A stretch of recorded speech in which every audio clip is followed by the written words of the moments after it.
শিক্ষার্থী, আজকে তোমাদের সাথে আলোচনা করব BBA third year management accounting এর দ্বিতীয় chapter observation costing and variable costing. প্রথমে আলোচনা করব যে অবজারভেশন কস্টিং এবং ভেরিয়েবল কস্টিং এ পার ইউনিট উৎপাদন খরচ কিভাবে বের করতে হয়।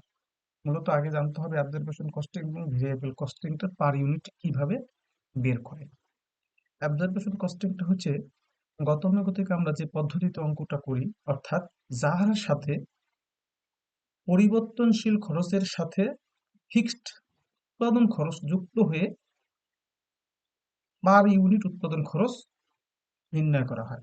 অর্থাৎ আমাদের কোনো একটা পণ্য উৎপাদন করতে material cost, labour cost, manufacturing cost, তিনটা কম্পোনেন্ট প্রয়োজন হয়। তো ম্যানুফ্যাকচারিং কস্টটা হচ্ছে আবার দুই ধরনের, একটা হচ্ছে ভেরিয়েবল, একটা হচ্ছে ফিক্সড। এই ভেরিয়েবল এবং ফিক্সড বোথ যুক্ত হয় অবজারভেশন কস্টিং। অর্থাৎ আমরা বলতে পারি material cost, labour cost, manufacturing cost, fixed এবং ভেরিয়েবল, এই খরচগুলো একত্রে হয় অবজারভেশন কস্টিং। আর ভেরিয়েবল কস্টিংটা হচ্ছে শুধু material cost, labour cost and variable manufacturing overhead, এই তিনটা যুক্ত করে হয় ভেরিয়েবল কস্টিং, তো যার সাথে কোনো ফিক্সড ম্যানুফ্যাকচারিং কস্ট যুক্ত হয় না। তো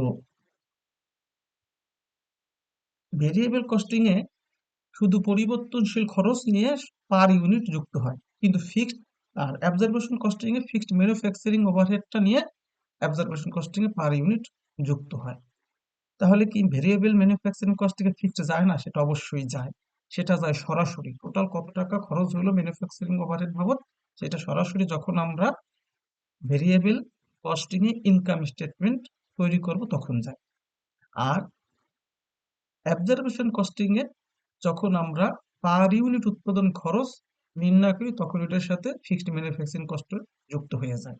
এই হচ্ছে আমাদের দুইটা পদ্ধতির পার ইউনিট উৎপাদন খরচ করার নিয়ম।